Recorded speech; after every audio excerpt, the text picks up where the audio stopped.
Choi Hana stepped off the transport shuttle and immediately knew she had made a terrible mistake. The docking bay of Station Apex 7 stretched before her like the mouth of some massive beast. Everything was built to a scale that made her feel like a child.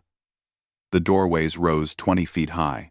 The corridors could fit 3 humans standing side by side. Even the lighting seemed harsh and predatory, casting sharp shadows that emphasized every corner and edge. A group of cadets stood near the processing station. They were huge. The smallest among them stood at least 7 feet tall, with shoulders broad enough to block out the light. Their bodies were covered in scales, fur, and chitinous plates. Some had claws that gleamed like polished knives.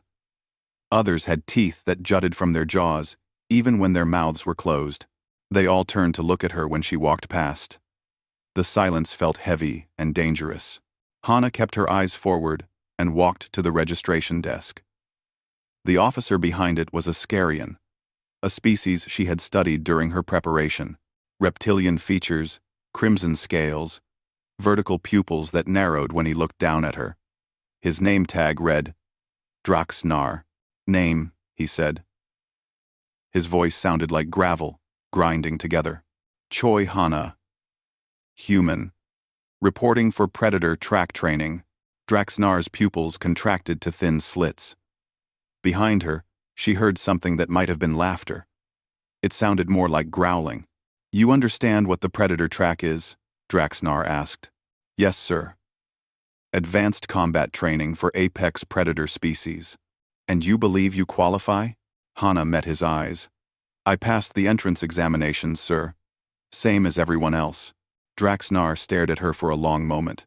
Then he slid a datapad across the desk. Barracks assignment. Orientation begins in 1 hour. Do not be late. We do not wait for prey animals here. The laughter behind her grew louder. Hana took the datapad and headed toward the barracks. She could feel their eyes on her back the entire way. The barracks were just as oversized as everything else. The bunks were designed for bodies twice her size. The lockers stood 8 feet tall. Even the shower stalls seemed built for giants. She found her assigned bunk and started unpacking her gear. Look at this. They actually let a human in. Hana turned. 3 cadets stood in the doorway. The one who spoke was a Scarian like Draxnar, but younger. His scales were a darker red, almost burgundy. He stood over 8 feet tall, and his shoulders were thick with muscle. I am Rax Vol, he said. Throck was massive, even by the standards of this place. He looked like someone had crossed a bear with a gorilla and then made it larger. 6 limbs, thick brown fur, and eyes that glowed a dull amber. He grunted when Rax's Vol said his name. Vesic was different, insectoid, with a body covered in dark green chitin, multiple eyes, blade-like limbs, and mandibles that clicked together constantly. He studied Hana with the cold focus of something deciding if she was food. I am Choi Hana, she said calmly. We know who you are, Raxvol said. The instructors told us a human had been admitted. We thought it was a joke. It is not a joke. Then it is a mistake. Raxval stepped closer. He loomed over her, using his size to intimidate. You will wash out in 3 days. Maybe less. This program is designed for predators. Real predators. Not scavengers who chase wounded prey until it collapses. Hana had heard variations of this speech a dozen times during her application process. She was tired of it. Humans are persistence hunters, she said quietly. We chase prey for days. We track it across continents. We do not give up. Ever. That is why I will not wash out. Raxvol's lips pulled back, showing rows of sharp teeth. We will see. He turned and left. Throck and Vesic followed. Hana went back to unpacking. Her hands were shaking, but she refused to stop. She pulled out her clothes, her training gear, and finally, her personal supplies. At the bottom of her bag, wrapped carefully in sealed containers, was her food. She had brought dried meat, seasoned and smoked. Trail mix with nuts and dried fruit. packages of instant noodles, containers of kimchi, rice cakes, seaweed snacks. Her mother had insisted she bring enough to last a month. Hana opened one container of jerky and took a piece. The familiar taste helped calm her nerves. Orientation was held in a massive auditorium. Hana counted over 200 cadets, representing at least 20 different species. She was the only human. She sat near the back, trying to be invisible. Commander Draxnar stood at the front of the room. His voice carried without needing amplification. "You are here because you are predators," he began. "Your species evolved to hunt, to kill, to dominate. That instinct is what makes you valuable to the Galactic Defense Force. But instinct alone is not enough. We will teach you to be more than predators. We will teach you to be soldiers." He continued speaking about the program structure, the training schedule, the expectations. Hana listened carefully, making mental notes. "You will be assigned to squads," Draxnar said. "These will be your pack for the duration of training. You will eat together, train together, succeed or fail together." Names appeared on the displays around the room. Hana found hers and felt her stomach sink. Squad 7. With Raxval, Throck, and Vesic. Of course. The first training session started immediately after orientation. They were taken to a massive gymnasium, where equipment hung from the walls and ceiling. Everything looked designed to hurt. "Basic conditioning," announced the instructor, a Urgathi named Korval. "You will complete the circuit 3 times. Those who fail to finish will repeat it until they succeed or collapse." Hana looked at the circuit. Climbing walls 50 feet high. Balance beams suspended 40 feet in the air. Rope swings over pits. Weight sleds that probably massed more than her entire body. The whistle blew. She started running. The first circuit was brutal. Hana's muscles screamed.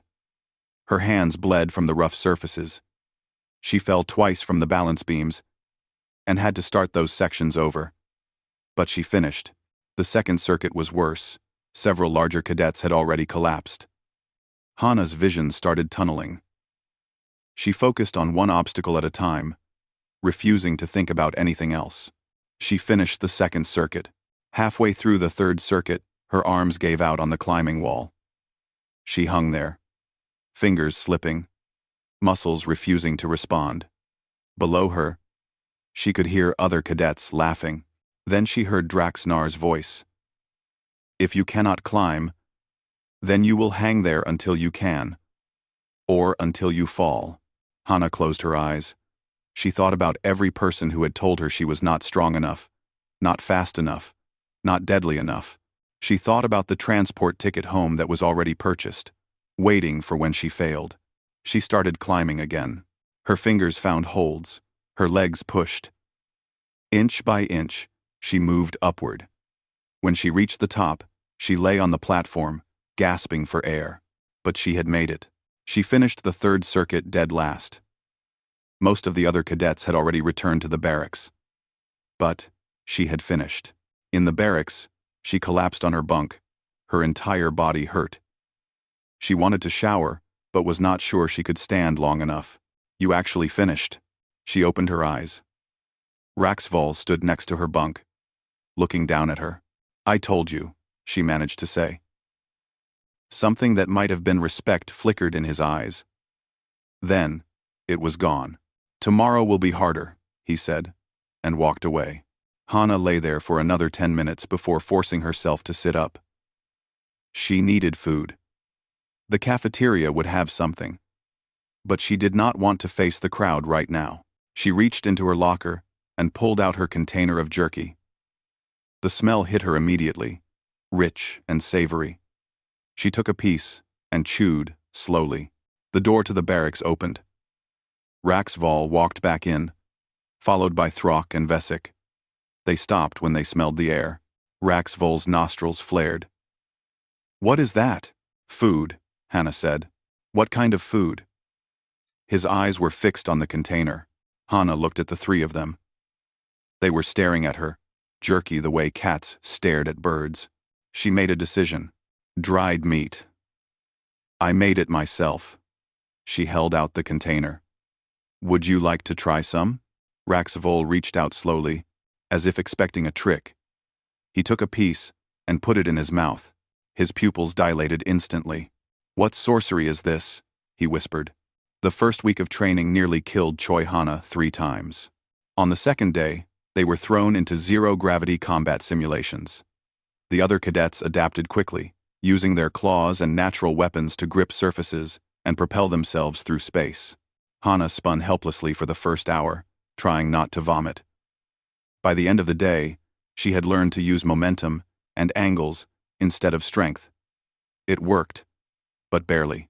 On the 4th day, they ran an endurance hunt through a simulated hostile environment. The temperature shifted between freezing cold and burning heat.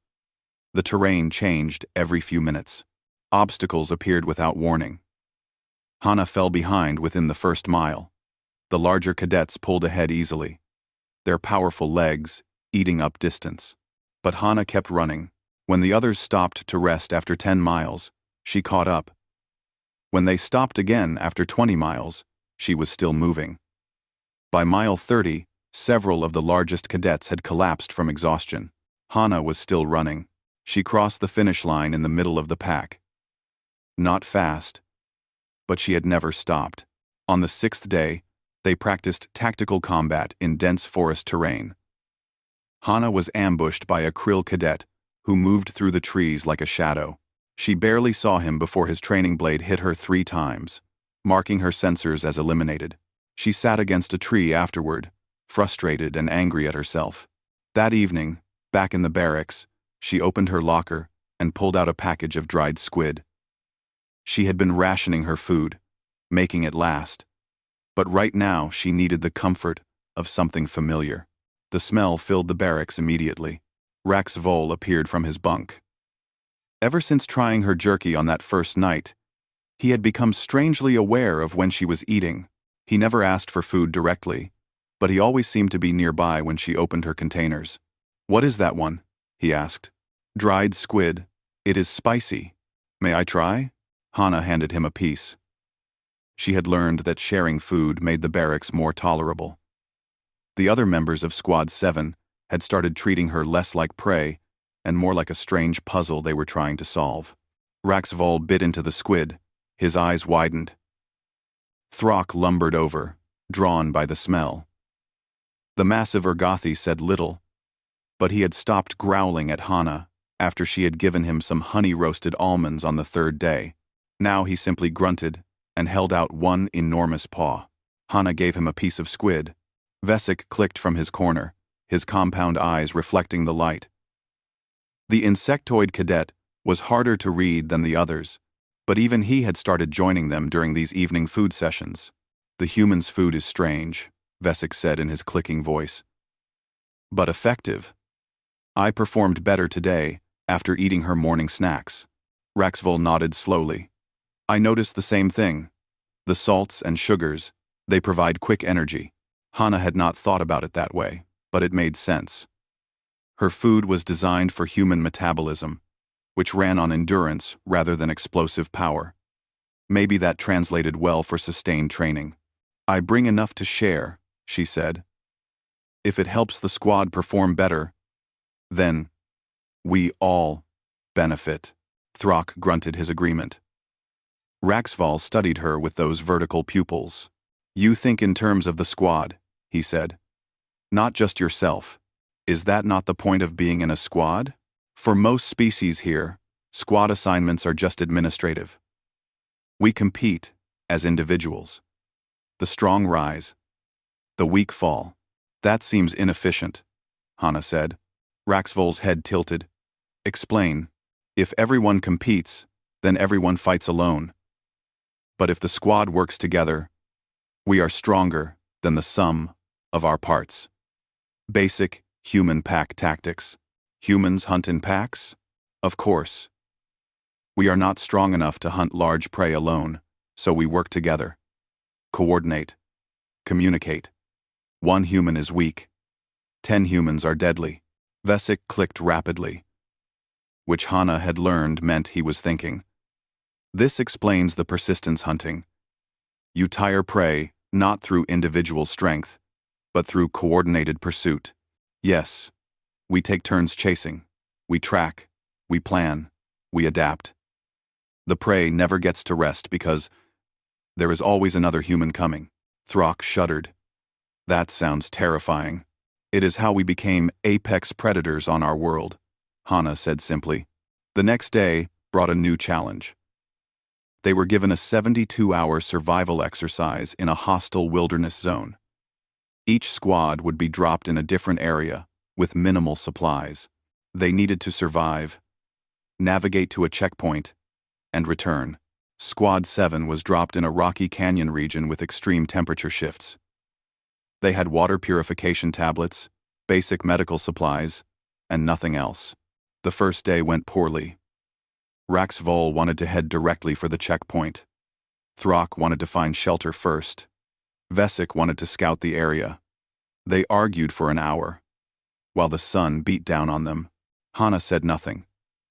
She was still the outsider in the squad. They listened to her about food, but not about tactics. By nightfall, they were exhausted, hungry, and had made almost no progress. They found a small cave to shelter in. The temperature dropped rapidly once the sun set. We should have brought food, Throck growled. The exercise is designed to teach us to forage, Raxval said. Hunt what? Vesik clicked. We have seen no large prey. Hana stood up and walked to the cave entrance. I will be back. Where are you going? Raxval demanded. To find food. She left before they could argue. The canyon was dark and dangerous. Hana moved carefully, using her training and her human night vision. She was not looking for large prey. She was looking for something else. She found it near a dried stream bed.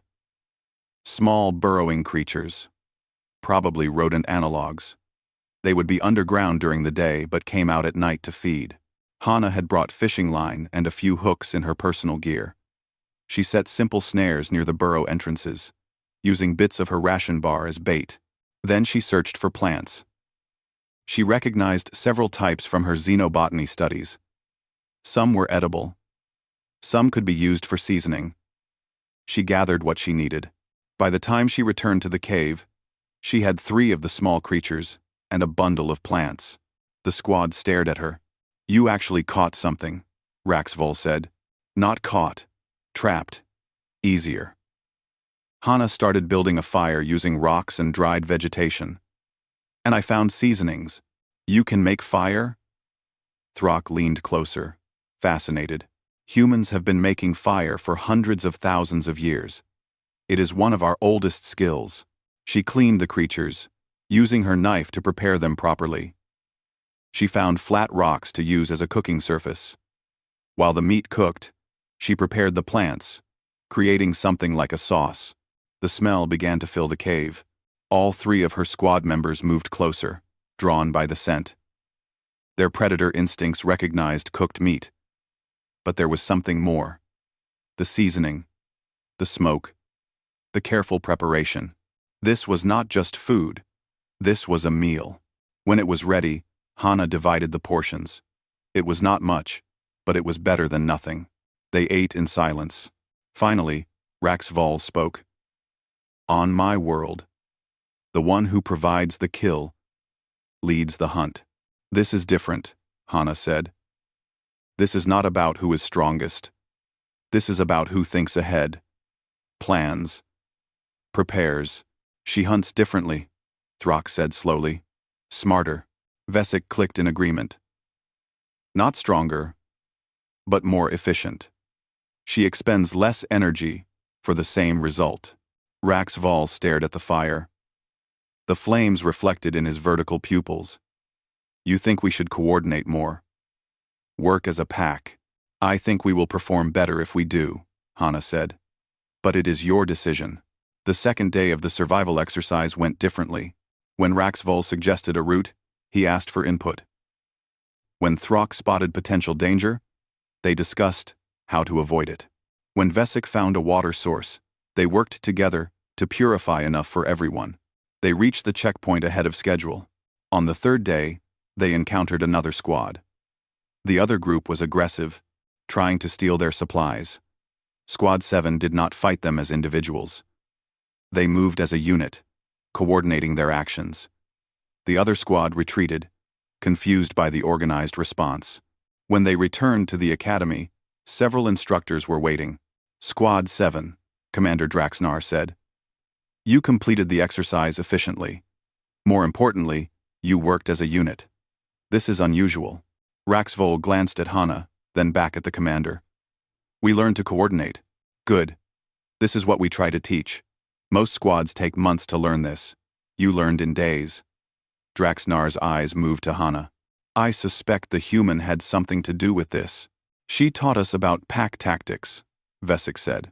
And she fed us, Throck added. Draxnar's expression might have been amusement.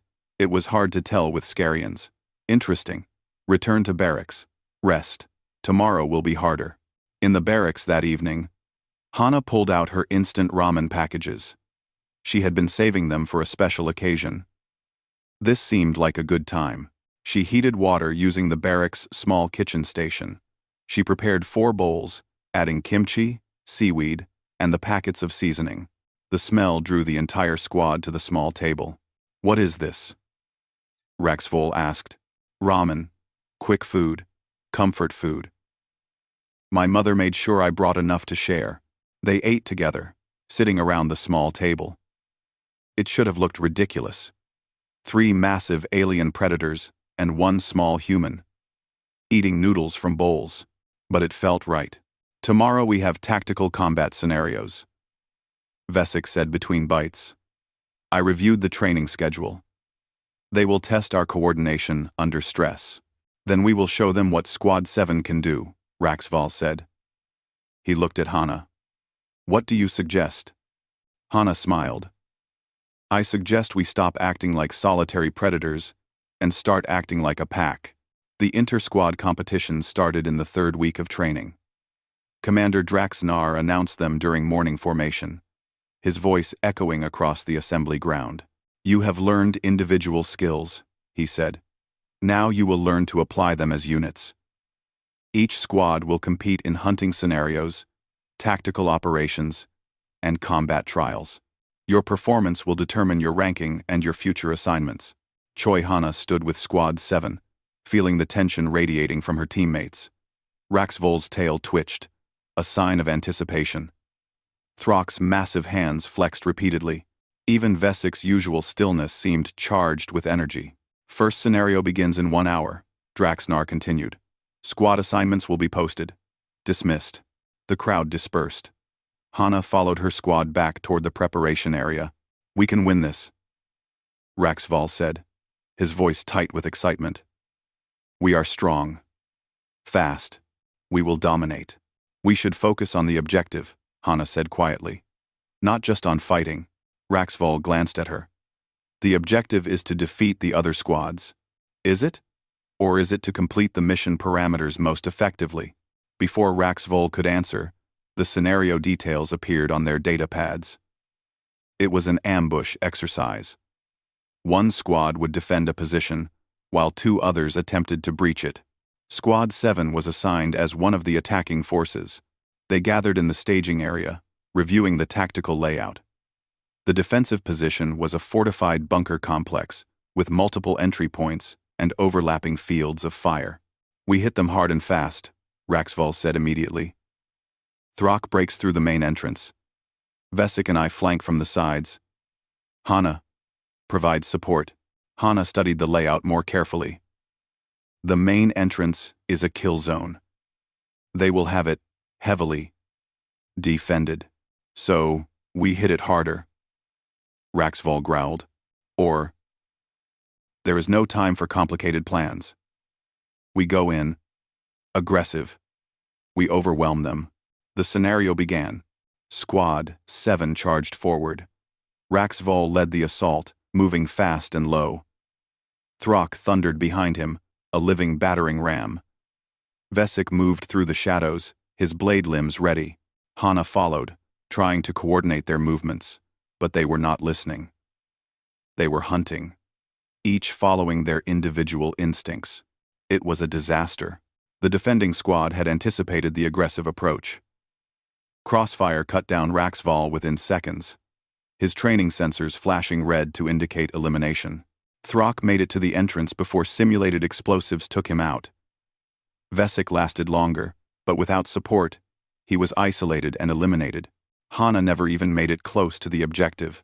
Squad 7 was eliminated in under 3 minutes. Commander Draxnar's voice came over the comm system. Squad 7. Return to staging area. Debriefing in 5 minutes. The walkback was silent. Raxval's scales had darkened with shame. Throck would not meet anyone's eyes. Vesic's mandibles clicked in agitation. Draxnar waited for them in the debriefing room. His expression was cold. "Explain what happened," he said. Raxval straightened. "We attacked 2 directly. The defense was stronger than anticipated. 1. No," Draxnar said flatly. "You did not attack as a squad. You attacked as 4 individuals who happened to be moving in the same direction. I have seen hatchlings with better coordination." The words hit like physical blows. "You will repeat this scenario every day until you pass, or until I decide you are not capable of learning." Dismissed. They left in silence. The rest of the day was brutal. Physical conditioning until they could barely stand. Equipment maintenance. Tactical lectures. By the time they returned to the barracks, everyone was exhausted and frustrated. Hana sat on her bunk, thinking. The squad had potential. They were individually skilled, but they did not work together. Not really. They were still acting like solitary predators. She made a decision. She pulled out ingredients from her locker. Rice, eggs, vegetables, and most importantly, the kimchi her mother had packed. She went to the small kitchen station and started cooking. The smell drew them immediately. "What are you making?" Throck asked, his massive head appearing around the corner. "Kimchi fried rice. A simple human meal. Sit down." They gathered around the small table. Hana cooked 4 portions, adding soft-boiled eggs and green onions. She served them in bowls. "Why are you doing this?" Raxval asked. "We failed today." "Yes, and we will fail tomorrow if nothing changes." Hana sat down with her own bowl. "So things need to change." "What do you mean? You are all thinking like solitary hunters. Your instincts tell you to be aggressive, to dominate, to take down prey with overwhelming force. That works when you hunt alone, but we are not hunting alone." Vesic clicked thoughtfully. "The human has a point." "On my world," Hana said, "humans were not the biggest predators. We were not the fastest or the strongest. But we learned to work together, to communicate, to plan. That is how we survived." "Thanks for watching. You have mentioned this before," Raxval said. "But how do we apply it?" "Watch." Hana used her chopsticks to pick up a piece of egg. "If I want to eat, I must move my hand to the food, pick it up, and bring it to my mouth. 3 separate actions. But they must be coordinated, or I drop the food," she demonstrated, moving slowly. "Now imagine my hand is Throck. My chopsticks are Vesic. My mouth is you, Raxval. If we do not coordinate, we fail. But if we work together, each doing our part at the right time, we succeed." Throck grunted. "That seems obvious. Then why did we not do it today?" Hana asked. "Because when the scenario started, everyone reverted to instinct. Aggression, instead of strategy." Raxval stared at his bowl of food. The kimchi gave off a strong scent. The rice steamed gently. The egg was cooked perfectly. "You made this for us," he said slowly. "Yes, you coordinate multiple ingredients, different cooking times, different preparations, all to create one meal. Yes, this is pack hunting, but with food." Hana smiled. "Everything humans do is pack hunting. We evolved to cooperate. It is our greatest strength." After one, they ate in silence for a while. The food was simple but good, comforting. Tomorrow, Raxvol said finally. We try it your way.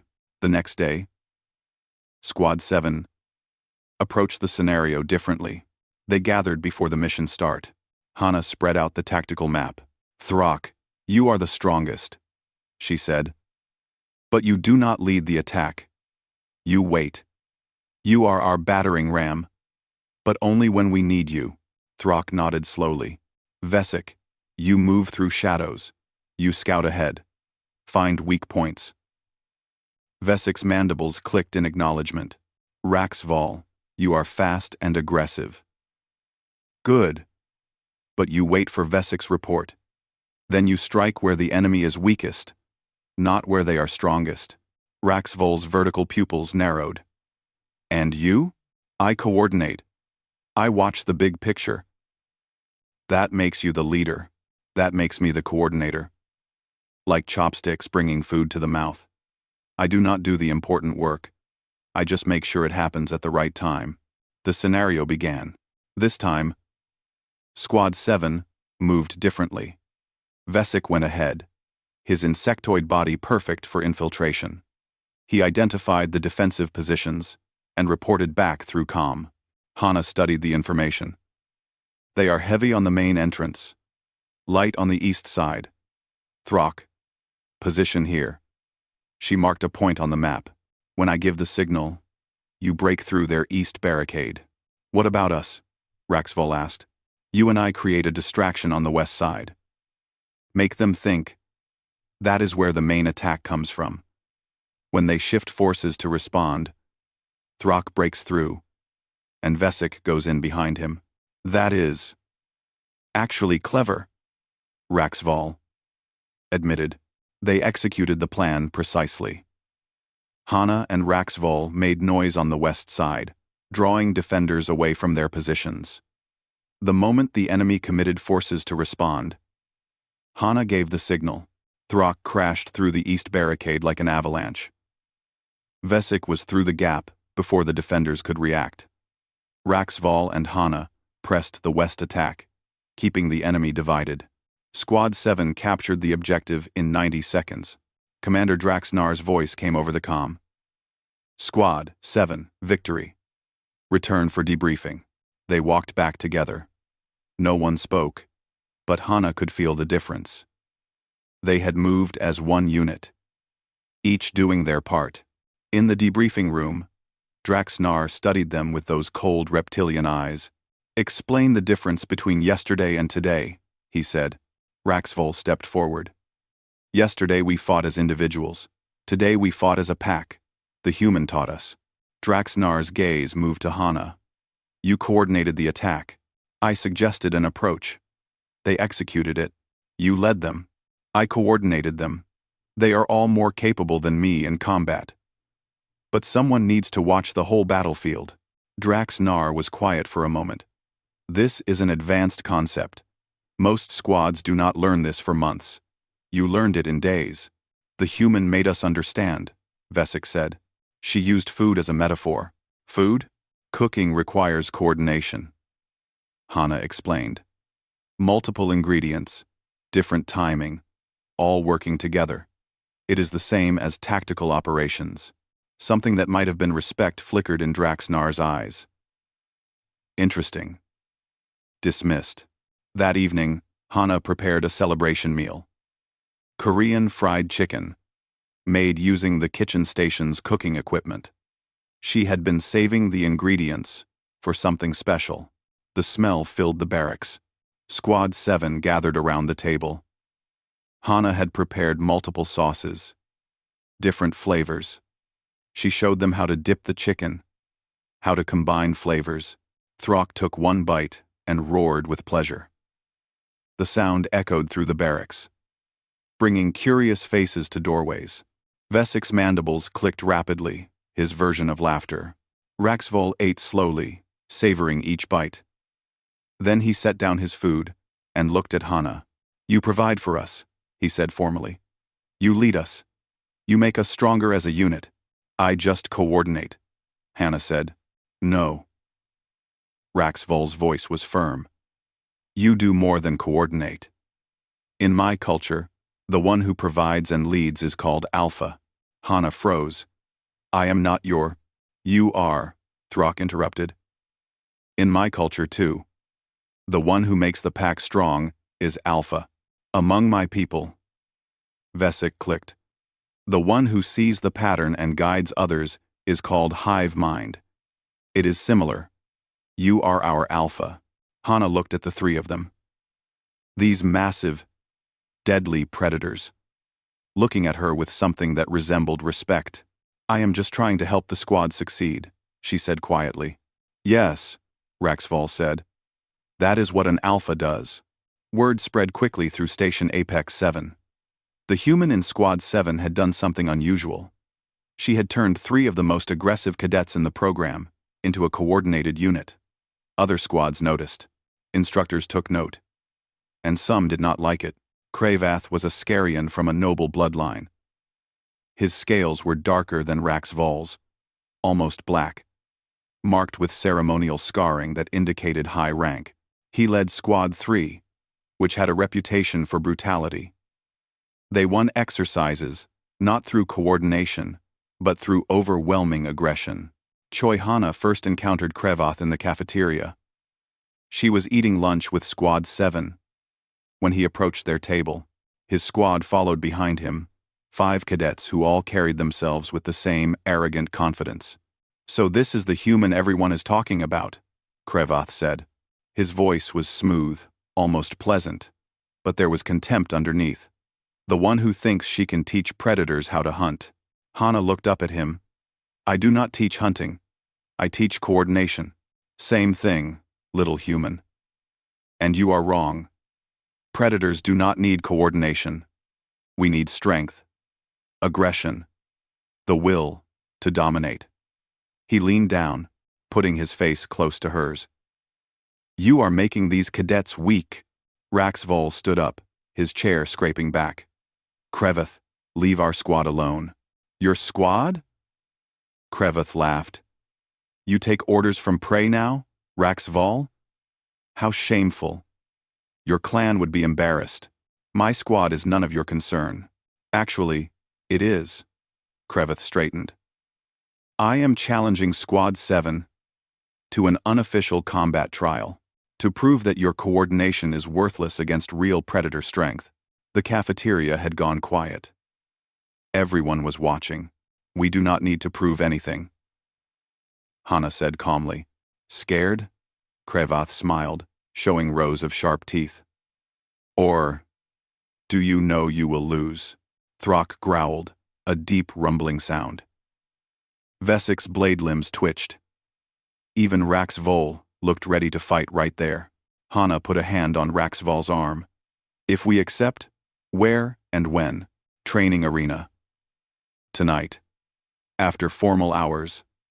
Non-lethal combat. But full contact. Cravath's eyes glittered. Unless you are too weak, we will be there, Hana said. Cravath and his squad left. The cafeteria slowly returned to normal noise levels. We should not have accepted, Vesic clicked quietly. This is not an official exercise. If we are injured, we could be removed from the program. If we had refused, he would have spread word that we were cowards, Raxval said.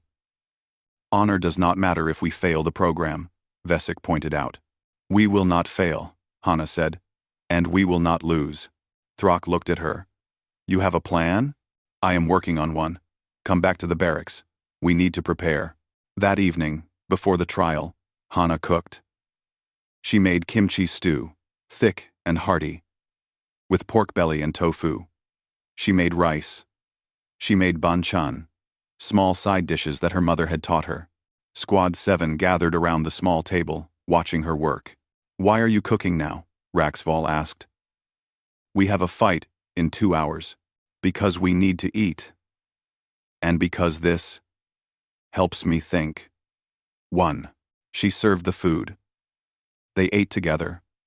The familiar ritual that had become part of their squad identity. Cravath's squad is strong, Vesic said between bites. They specialize in overwhelming force. They will come at us hard and fast. So we do not let them, Hana said. We control the pace of the fight. How? Throck asked. By not fighting the way they expect. They think in terms of individual combat. Each of them is probably planning to take one of us down, then move to the next. Standard predator thinking.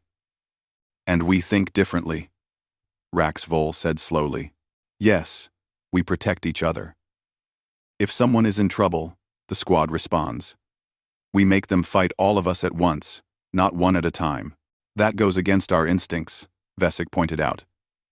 When we see an opponent weakening, we press the advantage. We finish them. I know. But if you finish one opponent while your squadmate is being overwhelmed, you might win your fight and lose the battle. They sat in silence, thinking, this will be difficult. Raxval admitted, going against our hunting instincts. Yes, Hana agreed. But that is what makes us stronger than them. We can think past our instincts. They cannot. The training arena was empty when Squad 7 arrived. It was a large circular space with various obstacles and terrain features. Combat sensors lined the walls, ready to track impacts and mark eliminations. Squad 3 was already there, warming up. Krevoth saw them enter and smiled. I did not think you would actually show up, he called. Brave, for prey. Commander Draxnar entered from a side door. Hana was surprised to see him. Word reached me about this trial, Draxnar said. I am here to ensure it stays within acceptable parameters. Non-lethal combat only. First squad to have 3 members eliminated loses. Understood? End quote. Both squads nodded. Begin when ready. The 2 squads faced each other across the arena. Hana could feel her heart pounding. She was the smallest person here by far. In a straight fight, she would lose in seconds, but this would not be a straight fight. Remember the plan, she said quietly to her squad. Stay together. Protect each other. For the pack, Raxvol said. For the pack. Throck and Vesic echoed. The fight began. Squad 3 charged forward in a wedge formation, Krevoth at the point. They were fast and coordinated in their own way, moving like a pack of predators closing on prey. Squad 7 did not charge. They moved backward, using obstacles for cover. Running? Krevoth laughed. Typical prey behavior. But Hana was not running. She was positioning. She led her squad to a cluster of barriers that created a choke point.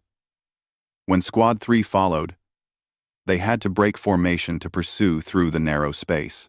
Now, Hana said quietly. Squad 7 turned and struck. Throck held the center, his massive body blocking the choke point. Raxvol and Vesic attacked from the sides, using the barriers for cover and support. Hana coordinated, calling out positions and threats. Squad 3 crashed into them, and the fight became chaos. Krevoth targeted Raxvol immediately, recognizing him as the strongest fighter. Their training weapons clashed with sharp cracks. Raxvol fought defensively, not trying to win, just trying to hold position. One of Krevoth's squad members, a massive Orgothi, went after Hana. He was twice Throck's size and fast, despite his bulk. His training weapon swung at her head. Hana ducked and rolled. The weapon missed by inches. The Orgothi pressed forward, forcing her back. She could not match his reach or strength. Then Throck was there, intercepting the next attack. The 2 Orgothi clashed, their impacts shaking the floor. Hana retreated behind Throck, breathing hard. That had been close. Stay with the squad, Throck rumbled, not taking his eyes off his opponent. The fight continued. Squad 3 had the advantage in individual strength. But Squad 7 fought as a unit. Every time one of Krevoth's members tried to isolate a target, the rest of Squad 7 responded. Minutes passed. Both squads were breathing hard now. Then Krevoth broke through. His weapon caught Raxvol across the ribs, hard enough to crack even through the training armor. Raxvol's sensors flashed yellow, indicating serious damage. Krevoth pressed his advantage, his weapon moving in for the elimination strike. Hana did not think. She just moved. She threw herself between Raxvol and Krevath, her own weapon coming up to block. The impact sent her sprawling. Krevath stood over her, weapon raised. "Stupid little human," he said. "You cannot protect him. You are not strong enough." Then Raxvol hit him from the side. The impact sent Krevath flying. He crashed into a barrier. His sensors, flashing red. Eliminated. But it was not just Raxvol. Thrak and Vesik had abandoned their own fights to respond. All three of them had moved the instant Hana was threatened. The sudden coordinated assault caught Squad 3 completely off guard. Without their leader, their formation collapsed. In less than a minute, 3 of Squad 3's members were eliminated. The combat sensors announced the end of the trial. Squad 7 had won. Hana lay on the ground, breathing hard. Her ribs hurt where she had blocked Krevath's strike. But they had won. Raxvol knelt beside her. "Why did you do that? You were in danger. The squad protects each other. You could have been eliminated. Or seriously hurt. So could you." Raxvol stared at her. Then something shifted in his expression. "You put yourself between me and the threat. A smaller, weaker pack member protecting a stronger one. Yes, that is alpha behavior. True alpha. Not the strongest fighter. The one who protects the pack." Commander Draxnar approached. He helped Hana to her feet. "Are you injured?" he asked. "Just bruised, sir." Draxnar turned to look at both squads. Krevath's members were helping each other up, looking shocked and confused. "Squad 7 wins," Draxnar announced. "But more importantly, you have demonstrated something valuable. You fought not as individuals, but as a true pack. Each of you moved to protect your squadmate without hesitation." He looked at Hana. "You have done something extraordinary. Human. They do not follow you because you are strongest. They follow because you make them strongest. That is true leadership." Krevath pulled himself to his feet. He approached Hana, moving stiffly. "I do not understand," he said. "We are stronger individually. How did you win?" Hana looked at Squad 7, then back at Krevath. "Because, when one of us falls, the others catch them. You fight alone. Even when you are together. We never fight alone." Krevath stared at her for a long moment. Then he bowed his head slightly. A gesture of respect among Scarians. "Perhaps there is something to learn from prey species after all," he said quietly. That night, back in the barracks, Squad 7 was quiet. They all hurt from the fight. But there was something else. A sense of unity that had not been there before. Hana prepared medicine from her supplies, human painkillers, and anti-inflammatory gel. She went to each squad member, checking their injuries. "You do not have to do this," Raxvol said as she applied gel to his bruised ribs. "We are warriors. We can handle pain. I know you can, but that does not mean you have to." When she finished treating everyone, she sat down on her bunk. She was exhausted. Raxvol, Thrak, and Vesik gathered around her. "We need to talk," Raxvol said. "About what happened in the arena. What about it? You protected me.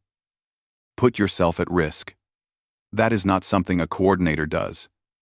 That is something an alpha does. In my culture," Thrak said slowly, "the alpha is the one the pack will die for.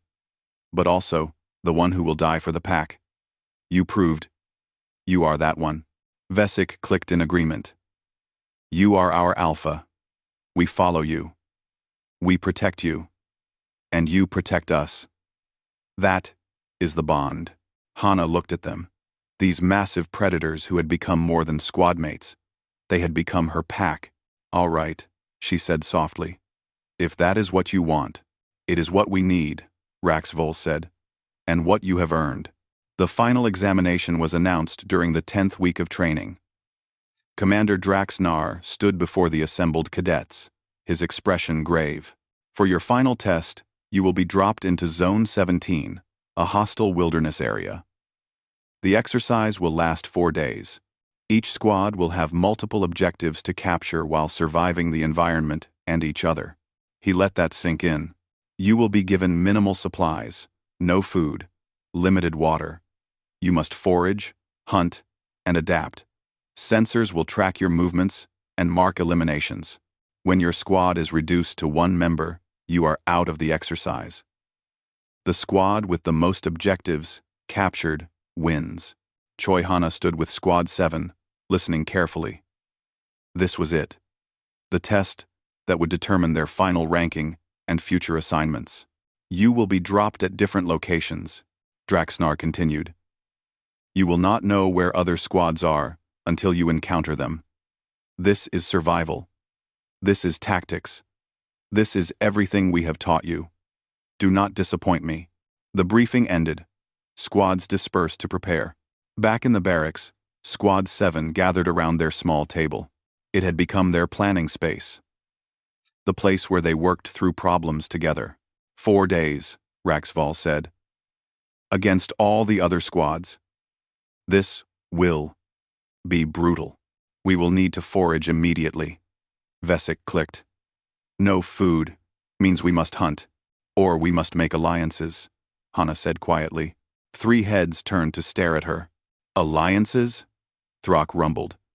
This is a competition. Everyone is an enemy. Is that the only way to see it? Hana pulled out her datapad, showing the map of Zone 17. Look at the objective distribution. They are spread across the entire zone. No single squad can capture all of them in 4 days. So we focus on the closest ones, Raxval said. Or we think bigger. Hana traced routes on the map. What if multiple squads cooperated? Shared resources. Coordinated movements. We could capture more objectives together than we could fighting each other. Vesic's mandibles clicked rapidly. That goes against the spirit of the competition. Does it? Draxnar said the squad with the most objectives wins. He did not say we had to fight every other squad. The other squads will not agree, Raxval pointed out. They see this as individual competition. Some will not agree, but some might. Especially if we offer something valuable in return. Like what? Hana smiled. Like food. And like the tactics we have learned. The next day, they were transported to Zone 17. The environment was harsh. A mix of rocky terrain and dense vegetation. The temperature was hot during the day and cold at night. Water sources were scarce. Squad 7 was dropped in a valley region. They immediately began setting up a base camp and surveying the area. First priority is water, Hana said. Then food. Then we scout for objectives and other squads. They worked efficiently, each member knowing their role. By nightfall, they had a secure camp with water source identified and traps set for small game. On the second day, Hana made her move. She had spotted signs of another squad nearby, Squad 9. She left camp alone, despite protests from her team. I need to make contact without seeming threatening, she explained. If all of us approach, they will assume we are attacking. She found Squad 9 2 miles from their own camp. They were struggling. Their water purification tablets had been lost, and they were debating whether to risk drinking unpurified water. Hana approached slowly, hands visible and empty. The squad reacted immediately, weapons drawn. Their leader was a krill named Tevik. Similar species to Vesic. Stop there, human. Tevik clicked. You are alone. Bad tactics. I am not here to fight. I am here to talk. Talk? Tevik's blade limbs twitched. This is a competition. It does not have to be. Not between us. Hana held up a water purification tablet. You need this. I have extras. I will trade. Trade for what? Cooperation. Temporary alliance. We share resources. We coordinate objective captures. We both benefit. Tevik studied her suspiciously. Why would you help us? Because fighting each other wastes energy and resources. Because together, we can capture more objectives. Because this is what humans do. We cooperate. And when the exercise ends, then we compete properly. But for now, we are stronger together. Tevik was silent for a long moment. Then, He clicked in what might have been laughter. You are strange, human. But your logic is sound. We accept. That evening, Squad 7 and Squad 9 camped together. Hana taught them how to build proper fires. She showed them which plants were edible. She prepared a meal using their combined resources. The smell drew another squad. Squad 12 approached cautiously. Their leader was a young Scarian named Dalvor. We smelled cooking, Dalvor said. How do you have food? We prepared it, Hana said simply. Would you like to join us? Dalvor looked suspicious. What is the cost? Cooperation, temporary alliance, same terms as Squad 9. By the end of the second day, 3 squads were working together. Word spread quickly. On the third day, 2 more squads approached the growing coalition. One was Krevath's Squad 3. Krevath looked uncomfortable as he entered the camp. I heard you are forming alliances, he said to Hana. That you are sharing food and tactics. Yes? Would you like to join? Yes. Squad 3 has had difficulty with the foraging. And we encountered Squad 1 yesterday. They are hunting other squads aggressively, eliminating them before they can capture objectives. Squad 1 is led by Vornak, Raxvol said. Urgathi warrior. Very strong. Very ruthless. Then we need to coordinate our defense, Hana said. If Squad 1 is eliminating other squads, they are a threat to all of us. That evening, 6 squads gathered in the camp. Hana stood before them, feeling strange. She was the smallest person there, but they were all listening to her. Squad 1 has 8 members, she began. They are strong and aggressive. If we face them individually, we will lose. But together, we can outmaneuver them. She sketched a plan in the dirt. We set up a defensive perimeter around the northern objectives. When Squad 1 approaches, we coordinate our response. Not attacking directly, but using the tactics Squad 7 has developed. Patience, coordination, pack hunting. You want us to ambush them? Tevik clicked. Not ambush. Defend. There is a difference. We hold territory. Make them come to us. Fight on ground we choose. The coalition spent the night preparing. They shared food, resources, and tactics. Hana taught them about coordinated movement, communication signals, and defensive formations. She also cooked. Using what they had foraged and hunted, she prepared a meal for all 6 squads. It was simple, but nourishing. As they ate together around the fire, something shifted. These predators, from different species, trained to compete, were becoming something else. A larger pack. On the 4th day, Squad 1 attacked. Vornak led 16 cadets, having absorbed members from squads they had eliminated.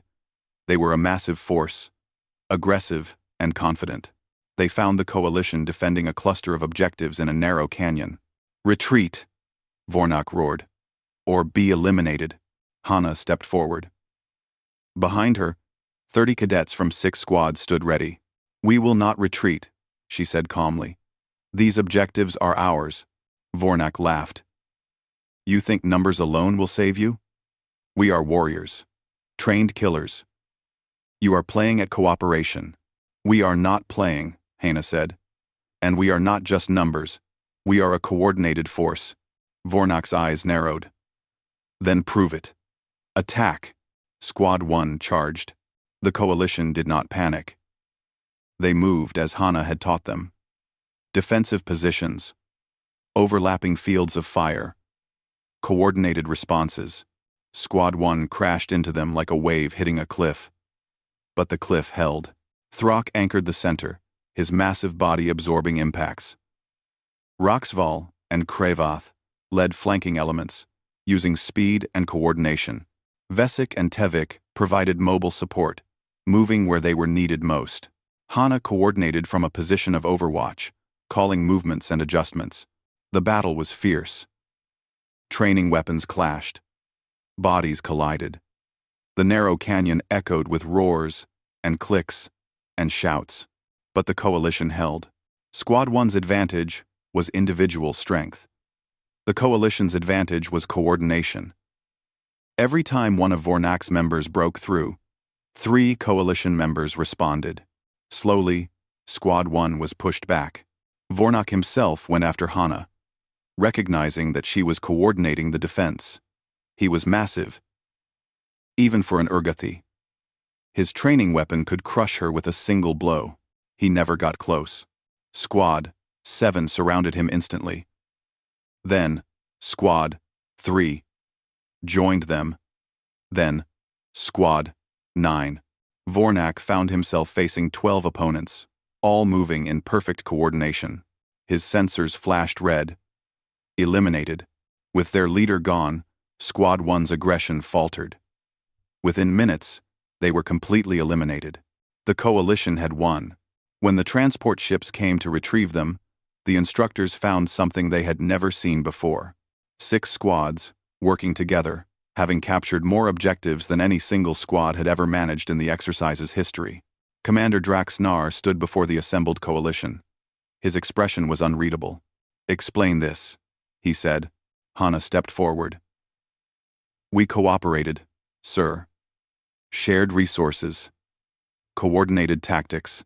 Achieved objectives efficiently. This was meant to be a competition. You said the squad with the most objectives would win. You did not forbid cooperation." Draxnar was silent for a long moment. Then something that might have been amusement flickered across his features. "No, I did not. Because no cadet has ever thought to try it before." He looked at the gathered squads. "You have demonstrated something valuable, that sometimes the greatest strength is not in defeating your enemies, but in making them your allies." He turned to Hana. "You have changed this program, human. You brought tactics we did not teach, methods we did not expect, and you turned some of our most aggressive cadets into cooperative units. I only taught them what humans have always known, sir, that we are stronger together." "Yes." Draxnar looked at the gathered coalition. "From this point forward, cooperative tactics will be integrated into our curriculum. You have all passed your final examination, and you have taught us something new." The graduation ceremony was held 1 week later. Squad 7 stood together on the platform, wearing their new rank insignia. They had been assigned to an elite unit, one that specialized in coordination and pack tactics. Other squads from the Coalition had been given similar assignments. The Academy was adapting, incorporating what they had learned. As the ceremony ended, Throck turned to Hana. "What will you teach us to make next, Alpha?" Hana smiled. "I was thinking about teaching you tacos. They require coordination. Each person prepares a different element. Then we combine them. When the product Roke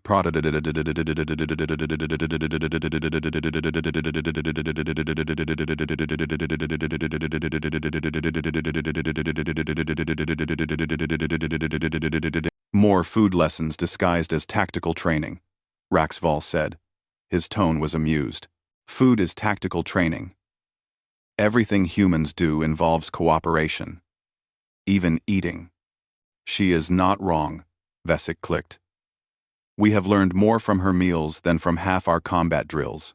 They walked together toward the mess hall, a small human surrounded by massive predators who had become her pack.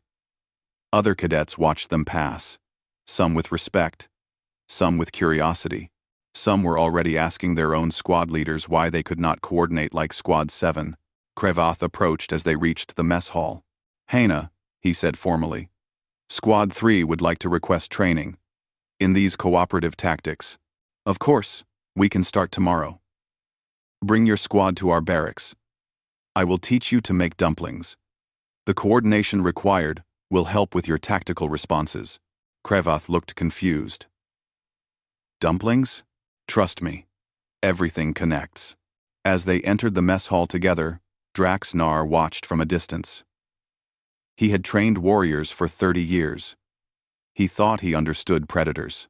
Then a small human had arrived and changed everything.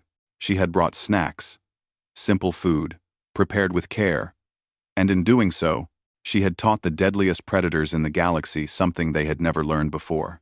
that the pack was stronger than the individual, that cooperation was more powerful than aggression, that sometimes the smallest member of the group could be the truest alpha, not because she was strongest, but because she made everyone else stronger. And that, Draxnar realized, was the most dangerous weapon of all. Humanity's true strength was not their endurance or their persistence hunting, or their tool use.